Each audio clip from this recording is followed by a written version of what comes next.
Oke guys, assalamualaikum warahmatullahi wabarakatuh. Jadi saya hari ini bersama dengan salah seorang sahabat lama. Dia ini seorang dokter. Tadi kita sempat mencari tempat yang representatif untuk berbicara terkait dengan apa yang akan saya bahas, yaitu buku milik Alfons van der Kraan ya, Dr. Alfons van der Kraan. Itu sebuah disertasi tentang sejarah Lombok. Tapi buku itu adalah berbahasa Inggris. Karena berbahasa Inggris jadi jarang yang membaca, membaca. Dan memang bukunya juga sulit dicari kan di Lombok.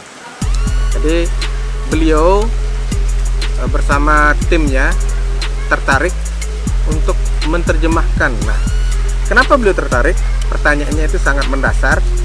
Tapi sebelum saya bertanya lebih jauh tentang ketertarikannya, tentunya saya akan perkenalkan dulu profilnya beliau ini siapa. Dan sebagai pendahuluan, beliau adalah seorang doktor bidang ilmu hukum.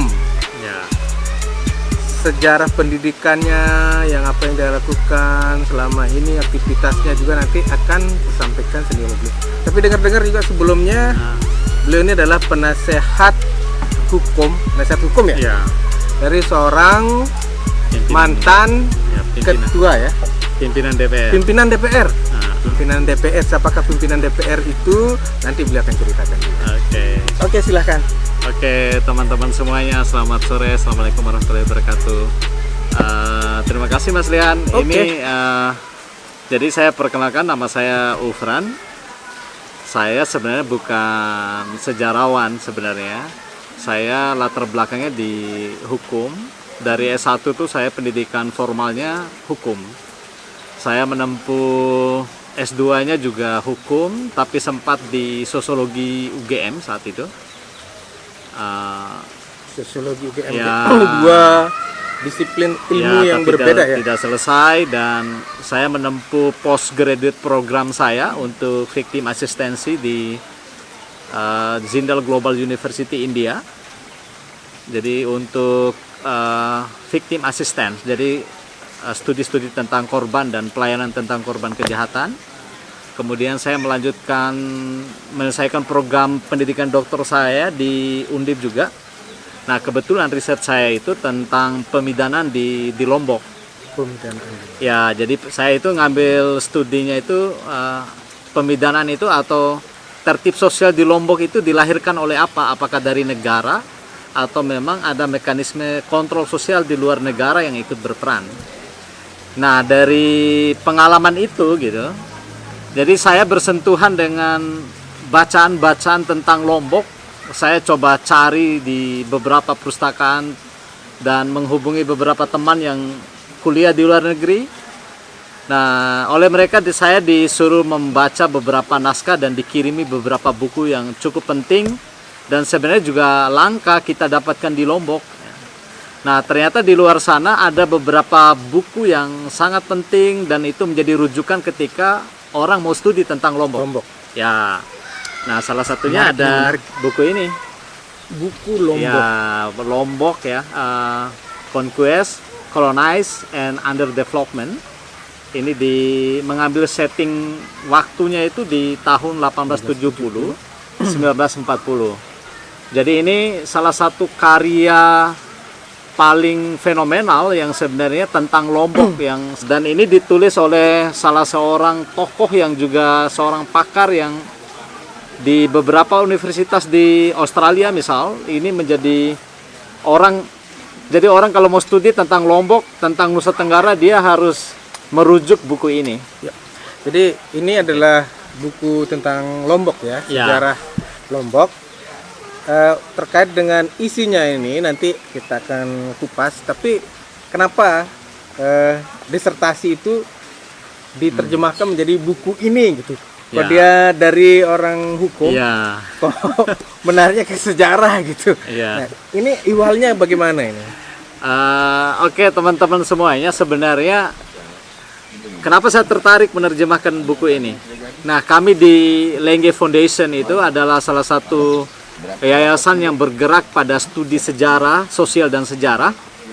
Nah, sebelum buku ini kami sebenarnya juga sudah menerbitkan beberapa buku tentang sejarah NTB. Sejarah NTB. Ya, di Bima dalam kurun sejarah hukum adat Bandar Bima yang ditulis oleh putri Kesultanan Bima, Dr. Haja Mariam Salahuddin.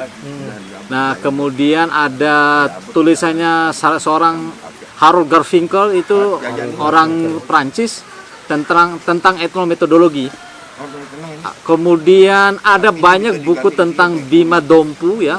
Bahkan Sumbawa satu buku yang kami terbitkan tentang sejarah. Nah, pada mulanya kami kemudian mempertimbangkan salah satu di antara buku Lombok yang paling representatif untuk kami terbitkan ya buku ini. Sejarah Lombok. Sejarah Lombok yang ditulis oleh Van der Kran. Karena memang buku tentang Lombok itu masih sangat minim yang ditulis oleh sarjana Indonesia misalnya, oleh orang kita sendiri. Masih sangat minim diterbitkan. Pantas tidak ada yang masuk di Ya. katalog sejarah nasional gitu Ya. sedikit sekali. Nah, ada satu yang kami tengah garap, sejarah NTB, kemudian ritus sehari-hari orang di NTB, ini lalu wacana dulu. Ini buku proyek P dan K. Nah, tapi buku yang ditulis serius ini menurut saya ini buku Van der Kran yang akhirnya kami di redaksi bilang buku ini harus cetak. Karena orang Lombok sendiri supaya tahu dia siapa, dia harus membaca buku ini menurut saya. Karena satu-satunya buku yang cukup kredibel, mempunyai informasi yang cukup kaya. Jadi supaya Anda tahu siapa Anda sekarang, Anda harus membaca buku ini. Bagaimana mungkin dulu ya, generasi yang dulu mengelola kehidupan bersamanya, bagaimana mereka sosial budaya seperti apa yang terjadi pada masa-masa itu, Intrik politik, intrik politik, kepentingan ekonominya siapa. Nah, saya rasa buku ini memberikan informasi awal yang cukup berharga buat kita semua, khususnya di Lombok yang memang kita masih sangat minim, Mas Lian, buku-buku tentang sejarah Lombok. Sejarah Lombok. Oke guys, jadi gini ya, kalian tetap ikutin channel Sengko Lombok karena bagaimanapun juga kalau kalian ingin tahu Lombok sejarahnya, terutama terkait dengan kejadian sosial politiknya gitu ya. Itu beliau karena seorang yang tadi sempat diceritain bahwa belajar sosiologi dan belajar tentang viktimologi, jadi harus paham apakah ada aturan yang membuat masyarakat itu menjadi keteraturan terhadap bagaimana dia. Kalau saya awalnya Mas Lian, karena riset saya riset sosial. Riset sosial otomatis latar belakang tempat wilayah kita studi itu harus digambarkan. Dari soal sejarah, bagaimana penduduknya seperti apa. Ya, jadi saya tertarik soal itu, kemudian lama-lama wow, Lombok ini historiografinya itu masih sangat minim. Nah, jadi kami di Lengge Foundation ini tergerak, bahkan ada beberapa buku yang kami juga tengah inisiasi untuk diterbitkan tentang Lombok. Tentang Lombok juga. Ya, tidak ini aja gitu. Jadi ada beberapa karya lain yang ada Dr. Jamaluddin juga yang sejarah dan perubahan sosial di Lombok. Guru besar UIN Mataram itu juga sempat udah menulis naskahnya, udah jadi menurut saya, dan sayangnya memang diterbitkan secara terbatas, jadi publik teman-teman belum bisa akses gitu membaca buku itu. Nah, tapi buku ini kami cetak cukup banyak dulu, sekitar ada 1000 eksemplar, 1.500 eksemplar. Itu habis semua. Habis semua, dan sisa ini arsip di tangan saya ini sisa satu gitu. Jadi gini guys, ini penting untuk kalian tahu bahwa karena keterbatasan buku ini dan susah kalian menemukan. Jadi tetaplah ikutin channel Sengko Lombok karena di sini kita akan bercerita tentang buku ini juga nanti sebagai apa istilahnya ya? Pembanding atau pengiring atau pengawal dari ini bukti-bukti sejarah. Ini pemantik bahwasanya generasi muda Lombok ya, kita di Lombok harus mencintai daerah kita, tapi untuk mencintainya itu kita butuh suplemen dari sejarah, pengetahuan sejarah. Ya. Nah, selama ini di Lombok ada kecenderungan gitu, saling klaim bahwasanya saya yang paling benar atau itu yang salah gitu. Nah, cara-cara melihat sejarah yang seperti itu sangatlah tidak elok untuk kita selalu perdebatkan karena tidak punya dasar yang memang secara ilmiah tidak bisa kita pertanggungjawabkan gitu. Betul. Nah, kita butuh studi-studi ilmiah yang menempatkan posisi masa lalu kita seperti apa, orang-orang tua kita zaman dulu itu seperti apa sesungguhnya gitu.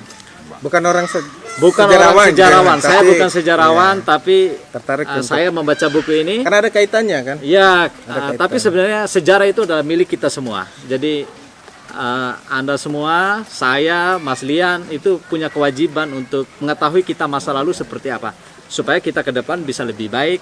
Kita membina kehidupan bersama kita seperti apa. Hidup di satu negara. Ya, jadi cara kita mencintai daerah kita itu adalah mengetahui asal usul kita siapa. Pahit manisnya kita harus terima. Oke. Jadi itu dasarnya ada buku sejarah Lombok yang ini paling banyak dicari sebenarnya guys. Karena ini adalah buku langka. Karena sebelumnya kan dia itu buku berbahasa Inggris, tapi karena sudah minta restunya ini dari yang Alphonse, penulis awalnya ini, sehingga terbitlah buku ini dalam bentuk terjemahan bahasa Indonesia. Karena berbicara copyright, maka teman-teman termasuk beliau ini harus minta izin dulu baru bisa diterjemahkan, tidak sembarangan.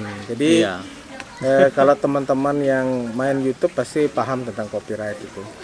So, isi buku ini nanti kita akan perjelas dengan bukti-bukti sejarah yang tersisa.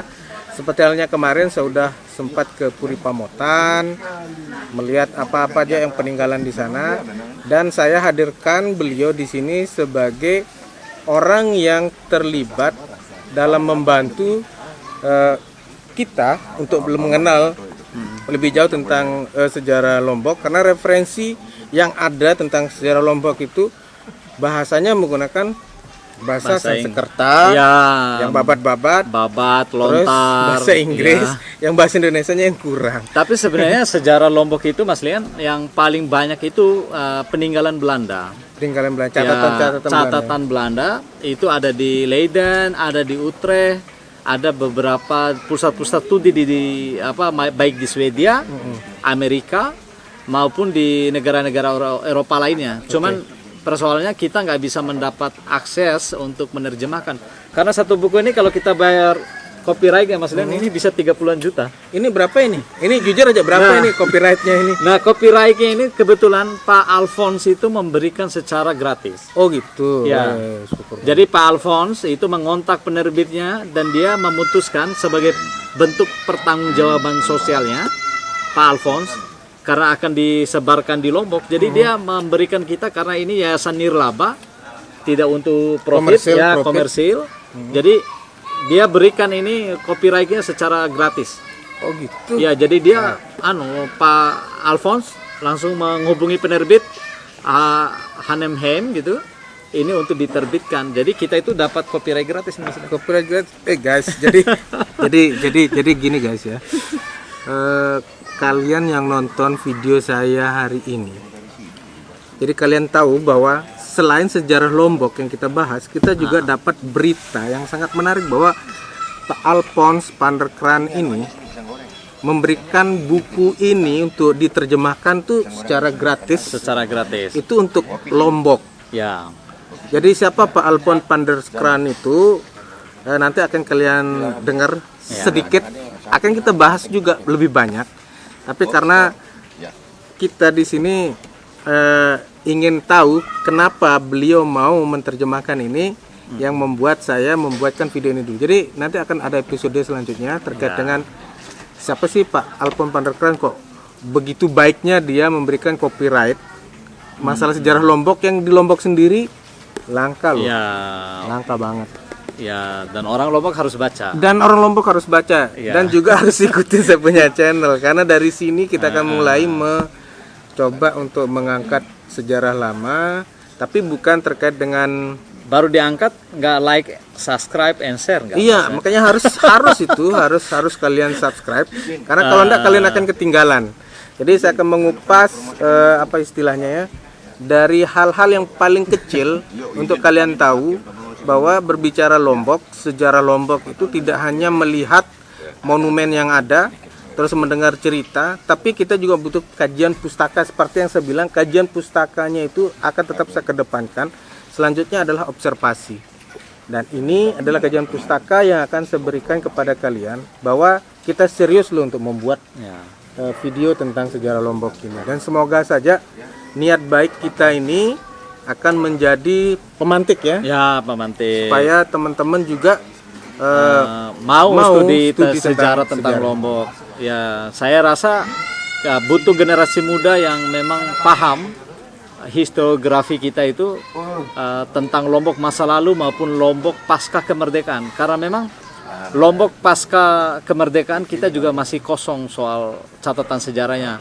Misal ada beberapa nama fenomenal, misal yang nama jalan Saleh Sungkar misal. Kita nggak tahu sejarahnya Saleh Sungkar, bagaimana kisahnya, apa yang dia lakukan. Kemudian pada saat itu misal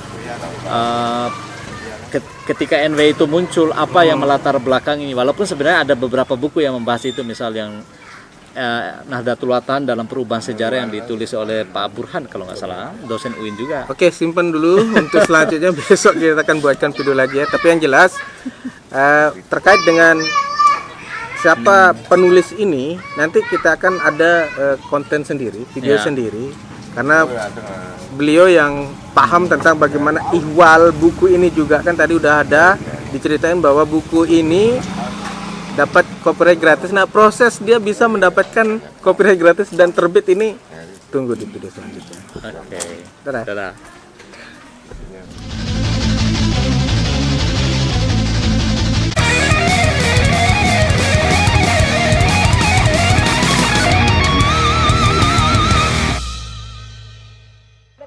Halo, saya Uut Matasari. Jangan lupa tonton terus channel Seko Lombok.